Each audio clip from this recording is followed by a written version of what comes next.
The happiness or sorrow that the dead soul receives in the hereafter, it is mainly according to the good and bad deeds done when alive. Pandit Shriram Sharma Acharya ji. Book title मृतक भोज की क्या आवश्यकता? What is the need to organize community food after the passing away of a family member? Questions the book may answer. Why is there a need to organize community food when a soul departed us? Why to burden a family who is already coping up with the loss of loved one? Why to distribute clothes to the extended family? The answer to these questions is explained in detail in the book. The idea behind the gathering of family and extended family was to show solidarity and support in the hour of need. It obviously takes time for an immediate family member to bear a loss, and this may lead to depression, irrational decision making and negativity in their life. When the close relatives are around and one can pour their heart out with them without any prejudice, to provide the emotional strength and support, the family used to visit and share the pain. They used to carry with them the necessary food items to extend help in any possible way and stay with them for a few days so as to normalize the situation. This also helped in developing a bond that should stay despite the loss of loved ones and gives a feeling that we are all together when needed.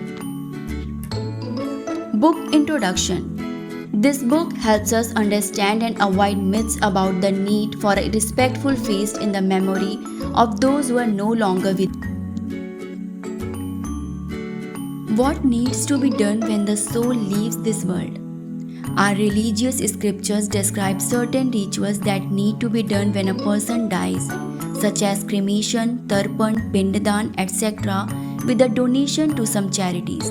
The idea is to keep things simple and focus on more religious and spiritual readings that can bring peace to the family as well as the departed soul. Why feast at this time? The idea behind organizing small prayer meetings and arrangement of food in olden times was for the people to come together to help the family in need. This provided an opportunity for people to help the family in mourning with emotional and financial support. These meals were small family affairs in memory of the person who is no longer with us. These meals did not involve organizing a big meal for 500 or 1000 people, which would mean a financial burden for the family. The problem right now is that the main idea behind organizing these feasts is lost. People are doing it to show off their wealth and to compete with others to organize bigger and larger feasts. This is not only a wastage of people for the people who have it, but leads to financial stress and burden for the people who then take loan or sell their personal belongings to meet the demand of this ritual. Another issue is the blind following of ritual of donating money, gold, clothes, bedding, etc. to a specific caste. As mentioned by author, the donation should be made within the family's financial limitations and the person in need. The way forward is to keep the ceremonies small and focused on remembering the departed soul, so that it benefits both the departed soul and the family left behind. The expenses should be done based on one's own capabilities and within the limits of funds available. Instead of organizing these big feasts, donations to charities that help people in need or hospitals should be made. Also, help the family of the departed soul. But the most important thing is to do good deeds when alive, because as Lord Krishna said in Gita, good karmas of human is never destroyed. Therefore, humans in this world or in other worlds achieve results as per their karmas. Bad karmas lead to misfortune. It must be emphasized here that the author is not discounting the religious rituals, but the show-off that has taken over the sentimental or religious values. Glad to present a small book that explains the need for a deceased feast. Few excerpts from the book. These ruthless stereotype people do not even spare the family in which the only person who was earning has died, leaving behind his destitute widowed wife and 2 or 4 children from organizing a feast for the deceased. When we discuss the fundamental nature of the custom of the respectful feast organized in the memory of the person who just died and its reality, it appears that there is no religious principle of fact behind this custom ritual.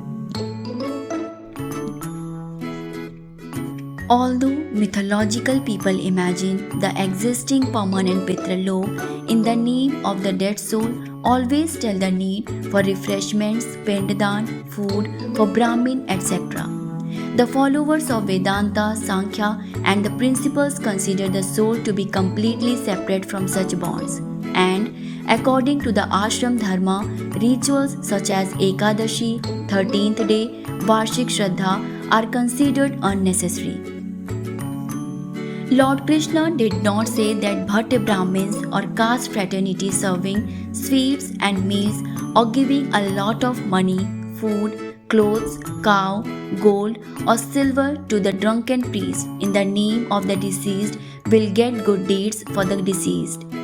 It is clearly evident that no annual rituals such as Shraddha, Tarpan or Pindadan are performed for Shankaracharya, Ramanujacharya, Tulsidas ji, Surya Das ji, Ramakrishna Paramhansa, Dayanand ji, Vivekanand ji, Ramatirth, Mahatma Gandhi, etc. Will they be suffering in Parlok? Some topics covered in the book. When to give, donate to Brahmin and Sadhu. Donations, money given to charities should not be misused. The right way to contribute to honoring the departed soul. Key rituals after death. Sense of nobility. Wrong way of mourning the deceased. Help the deceased family.